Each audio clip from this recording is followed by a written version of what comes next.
አይመንን ካሊድ በጩቤ ወግቶ ገደለው። በቃ ሞት ሞት ሞት ሲያስጠላ።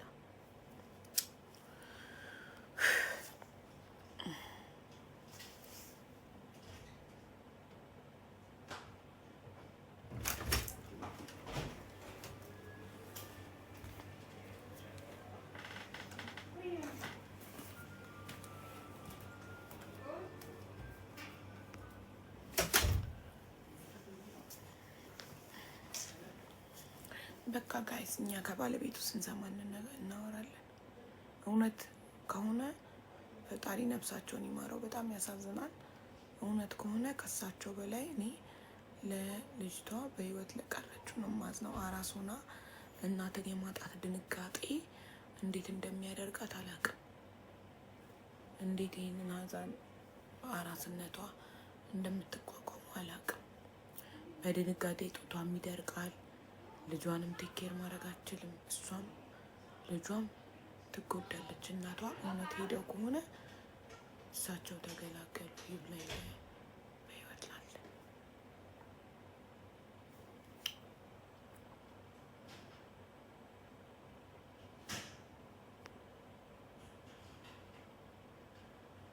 አቡ ልጅም አጣለች ማለት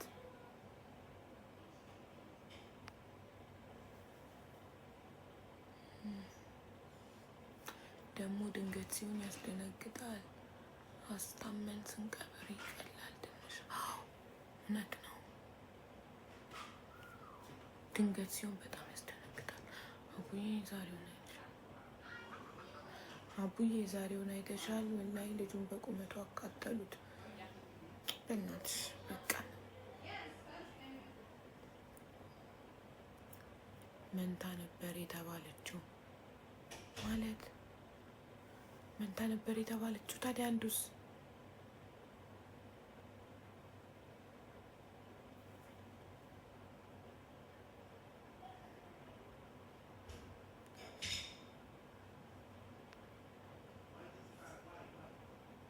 ወፊቱ የምትባለዋን ስሟትማ ዩኒን ደብቆኛ መጣ ብላ ኮመታለች። እንደዚህ አይነት ደግሞ ድንጋይ ልብ ጨካኝ ሰዎች አሉ። በሰው ሀዘን እንኳን የማያዝኑ አረመኔዎች።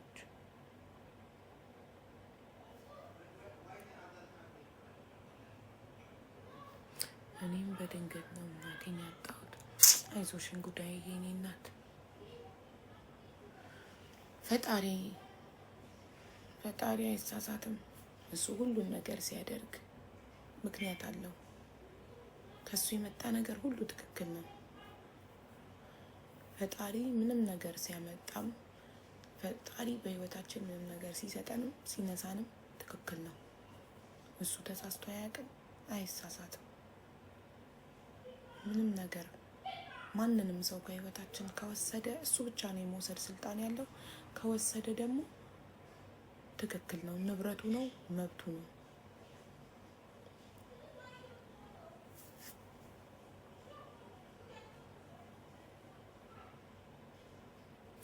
መንታ የተባለው በስተት ነው ብላለች። ራሷ ከሷ በላይ ልወቅ አትበሉ። እንዲህ ነው እኮ እኛ ማህበረሰብ።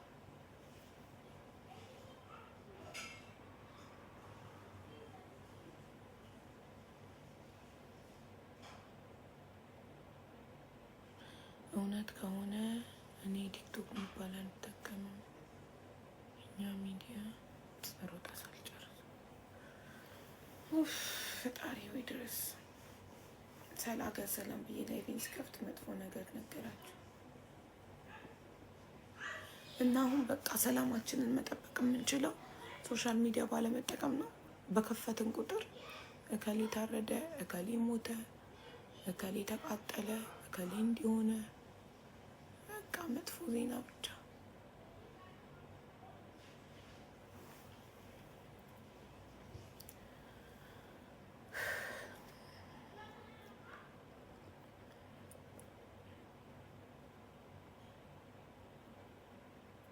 አቡ ልጆችን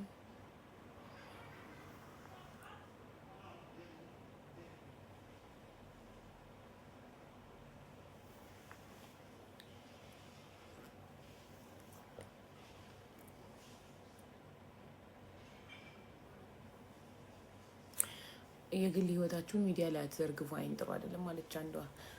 ፈጣሪ ከአይን ይበልጣል። ሞት ከፈጣሪ ነው። አንድ ሰው ከሞተ ቀኑ ስለደረሰ ነው። በፈጣሪ ስለማታምኑ ነው እንዲምትሉት። በፈጣሪ የሚያምን ሰው እንዳይልም።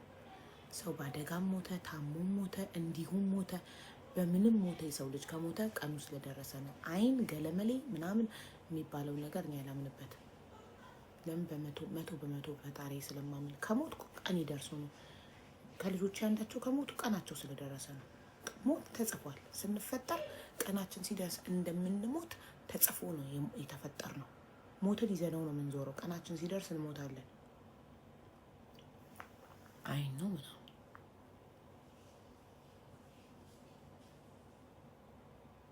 ያቺ ቀን አያልፍም። አዎ ሳብሪን ትክክል። እያንዳንዳችን ግን ብናውቀው ጥሩ ነበር፣ ቀናችንን እንድንዘጋጅ አይደል? ቀናችንን ብናውቀው አትሊስት መጨረስ ያለብን ነገሮች ካሉ እንድንጨራርስ። ምን ትላላችሁ? የምንሞትበትን ቀን ብናውቀው ጥሩ ነው አይደለም? የምንሞትበትን ቀን ብናውቀው ይሻላል ትላላችሁ?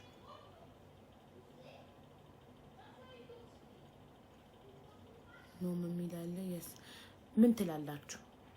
እኔ ብናውቀው ባይ ነኝ። ኖ ለምን ብናውቀው አትሊስት መጨራር ግን ይጨንቃል። ይጨንቃል።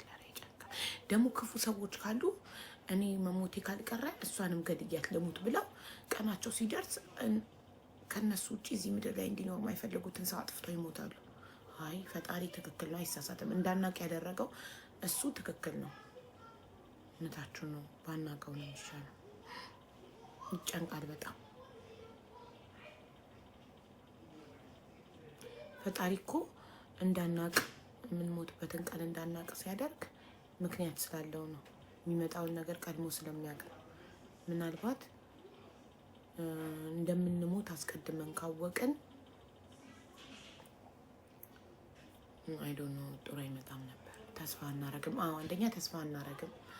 ለነገ ብለን የምናስበው ነገር አይኖርም። እንደገና ደግሞ የምንጠላው ሰው ካለ ገለነው እንሞታለን። ልሞት ነው አልታሰርም ብዬ ቀኔ ስለደረሰ ሰው ገድዬ እሞታለሁ። ማልወደውን ሰው ገድዬ፣ ኦር ደግሞ እኔ ሞቼ እሱ አይኖርም የምለውን ሰው ገድዬ።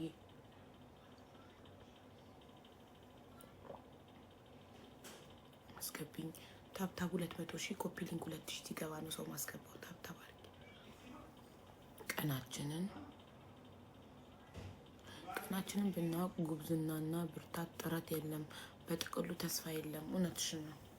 አይ እንደ ሀሳብ ጭንቅላቴ ላይ መጥቶብኝ ብናውቅ ግን አሪፍ ነበር አልኩ። እኔ ለመዘጋጀት ነው ብናውቅ አሪፍ ነበር ያልኩት። ላይክ አትሊስት መጨራረስ ያሉብንን ነገሮች፣ ለምሳሌ እናት ልጇን አሁን እናት ለምሳሌ ልትሞት ከሆነ ልጇን ህፃን ልጅ ከሆነ ለጉዲፈቻ ሰታ ወይ አደራ ለምታምነው ሰው ልጄን አደራ ብላ ልጇን ሰታ አዘጋጅታ ሁሉ ነገር ብትንትን እንዳለ ምንም ነገር ሳይስተካከል እንዳትሞት እኮ ነው። እንደዛ አስቤ ነው። ግን ደግሞ ጉዳቱ ይበዛል። እውነታችሁ ነው። ምንም ደስታ የሚባል ነገር ተስፋ የሚባል ነገር አይኖርም። ምንም ነገር ሲባል ቀኔ ከወር ከ15 ቀን በኋላ ሟች አይደለም። ቀኔ እኮ የኔ ቀን እኮ መቼ ነው አንቺ ቀንሽ?